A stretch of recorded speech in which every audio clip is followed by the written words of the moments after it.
Police force की बुनियाद, उसकी नींव माने जाने वाले कांस्टेबल्स की कामकाजी जिंदगी अनेक कठिनाइयों से भरी होती है। सबसे जो भयंकर चुनौतीपूर्ण जीवन जिनका है वो हमारी कांस्टेबलरी है, जिसके पास ताकत बहुत नहीं है।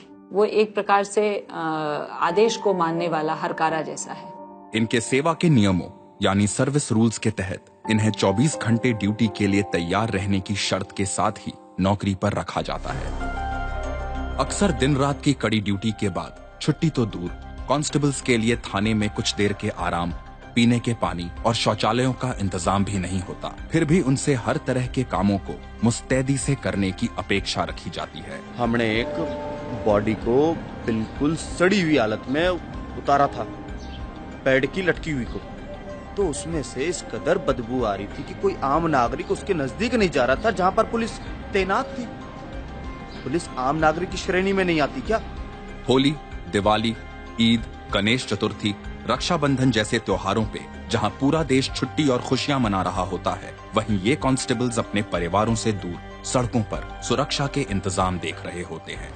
कई बार नए भर्ती हुए कांस्टेबल्स को बड़े अधिकारियों के घरों में काम पे लगा दिया जाता है, जहां अधिकारी और उनका परिवार उनसे ऐसे काम करवाता है जिनका पुलिसिंग से कोई लेना देना नहीं होता। जैसे हम लोग यहाँ से डीआईजी बंगले पे गए तो जैसे जाते ही मैम ने बोला, सर मतलब भैया को घुमा ले आओ। मैंने पूछा भैया कौन है, तो बोले कुत्ता बंधा हुआ है ना मोती, इसे घुमा ले आओ। घृणित और लज्जित महसूस किया सर मैंने तो 6 साल ही, और यही दुआ करी भगवान से कि कब इसको छोड़कर दूसरी नौकरी में चला जाऊं। सिर्फ एक कमरे के छोटे मकानों में रहने वाले कांस्टेबल्स के बच्चों को पढ़ने के लिए सड़क के फुटपाथ और लैंप पोस्ट की रोशनी का सहारा लेना पड़ता है। हमारा रूम भी जरा छोटा ही है, घर में थोड़ा तकलीफ होता है पढ़ाई में, आवाज वगैरह, शोर वगैरह। तो यहाँ पर शांतता वगैरह होती है, यहाँ एग्जैक्टली पढ़ाई होती है हम लोग की।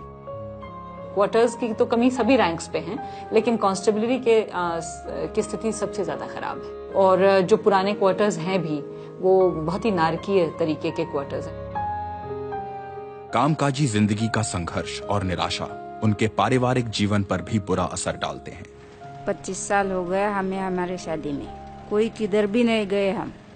जब गुड़िया हुई थी ने 4 दिन बाद पता चला था इनको।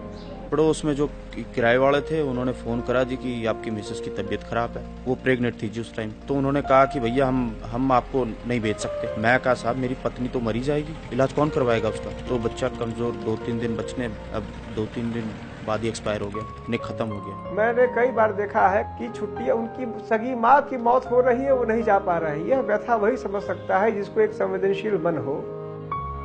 एक अरसे से कांस्टेबल दीपक पवार तनावपूर्ण परिस्थिति से जूझ रहे थे। एक दिन जब वे ड्यूटी से घर लौटे, तब उन्हें दिल का दौरा पड़ा और उनका देहांत हो गया। उनकी उम्र सिर्फ 40 साल थी। 8 दिन 10 दिन नाइट ड्यूटी करते थे तो उनको बीपी का और एसिडिटी होती थी। 2-3 बार तो हम लोगों ने जो हॉस्पिटल में उनको एडमिट किया था। अभी घर में भी नहीं है कोई। मेरी सास भी बीमार है, उनका भी खर्चा है।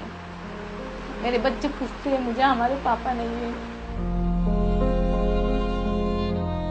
मैं बहुत दुखी माँ हूँ। मेरा एक बेटा था, समझा, और छोटा परिवार मेरा कैसा उद्ध्वस्त हो गया।